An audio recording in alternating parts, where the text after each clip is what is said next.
nakakalimot kayo. Pulis ako eh. Pasensya na, Guada. Away bata lang naman to.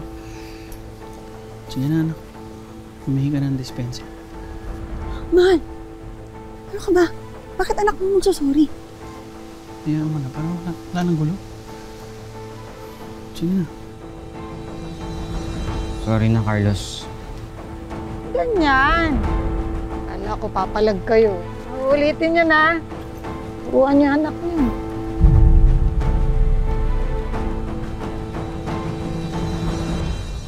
Anak, kumain lang kayo dyan. Sa na naman. Kaibigan, Justin eh. Kumain ka lang ng ito pa oh. Masustansya yan. Sa pagbabalik. Ha? Wala kayong pakialam. Akong bahala rito. Masaya tayo. Oh, buwisit talaga yung Guada na yan eh. Napakayabang na nga. Sintonado pa. Eh, di naman pa paano makakapag-review tong anak natin. Susugurin ko na yan eh. Konting-konti na lang, malapit na. Huwag nang patulan si Guada. Kaya mo na yan. Ay. Ano ka ba naman, mahal? Eh, kaya tayo inaabuso eh, kasi hindi ka marunong lumaban.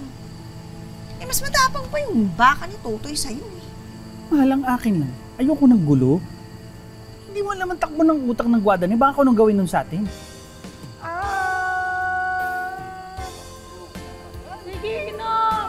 Ako bahala sa inyo. Inom lang. Ako bahala sa kanta. Bakit? Nandiyan na.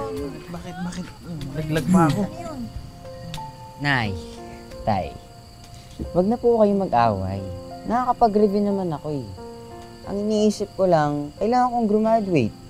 Mag-iipon din ako ng pera pambili ng ice creaman para maraming tao dito sa tindahan. Oh. Bibili din ako ng bahay sa kabilang bayan para makalayo na tayo kay Aling Guada. Kapag kinantihan tayo ulit ng Guada niya, makikita niya talaga. Sorry na.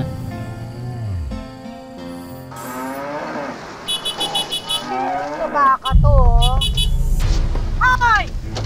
Ano ba? Nakaharap kayo sa daan. Nagmamadali ako. Pasensya na ho, Aling Guada. Pasensya. Umalis kayo din. Tumabi huwag niyo kayo. po sasaktan. Tumabi kayo. Mga abala kayo. Tumabi kayo. Hindi kayo tatabi. Teka, huwag niyo po sasaktan, best friend ko. Best friend mo. Ay, ikaw na lang sasaktan. Guada! Ay, Guada! Tigilan mo nga anak ko, ha? Nakaharang yung baka na natin yung batang yan. Pasalamat kayo, hindi ko sinagasaan yung mga yan. Sobra ka na. Bakit? Sa inyo ba itong daan na to? Binili mo ba yan? Lumalaban na kayo, ha? Baka nakakalimutan nyo kung sino ako. Kayo mga magsasaka lang kayo dito, ha? Bukas na bukas, ipalilitsyon ko yan. Ikaw ah, napakayabang mo na ha. Ubus na pasensya ko sa'yo ha. Ubus na pasensya ko sa'yo. Tama na! Ano mo? Kaya ko na ba ako mo eh? Tama na yan! Tama na! Kaya! Asan ang tabang nyo? Alintik kayo? Sige! Sige, iputok mo! Iputok mo! Nung magkaalaman na tayo, iputok mo! Tama na. Subukan nyo ako. Sige! Subukan nyo. Sige! Iputok mo! Hoy! Hoy! Tama na yan! Anong nangyari dito? Anong kaguluhan to, Guada? Kap, wala po. Yung po kasing baka nila nakaharang, tas anak din nakaharang din sa daan. Naabala po yung Init na init ng araw eh. Kagulong-kagulo kayo dito. Sige, doon tayo lahat. Diretso sa barangay. Tara, halina kayo. Sa barangay tayo. Doon tayo mag-usap-usap lahat. Kap, paano namang hindi iinit ang ulo ko? Sila at yung baka nilang nagsimula ng lahat ng gulo na to. Sinungaling ka. Ikaw ang nagsimula ng gulo doon sa lugar natin. Dahil mga siga kayo, kaya akala nyo kung sino kayo. Dali lang. Isa-isa lang ha. Okay, sige. Kap, tingnan nyo naman yung mukha ng anak ko, puro sugat. Paano? Susuwagin ng baka nung mahulog sa daan. Aba kung hindi naman nila kayang paamuhin, baka mas malala pa gawin nun sa susunod. Baka makapatay yun. Ito po, oh. Ito po yung sugat ko, oh. Oo. Eh, nirereklamo mo yung sugat ng anak mo. Eh, ikaw itong nanutok ng baril. Itong anak ko, putok ang noo. Dahil pinagbabato niyang anak mo. Kapag ko lalaki ako. Pero nahihirapan naman ako ipagtanggol ng pamilya ko dahil kahit pa paano nire-respeto ko na alagad siya ng batas pero sumusobra na siya eh. Ibenta nyo kasi yung baka na yan. Katayin nyo, kainin nyo, wala akong pake. Wala tayong pag-aawayan. Wag naman po, walang kasalanan best friend ko eh.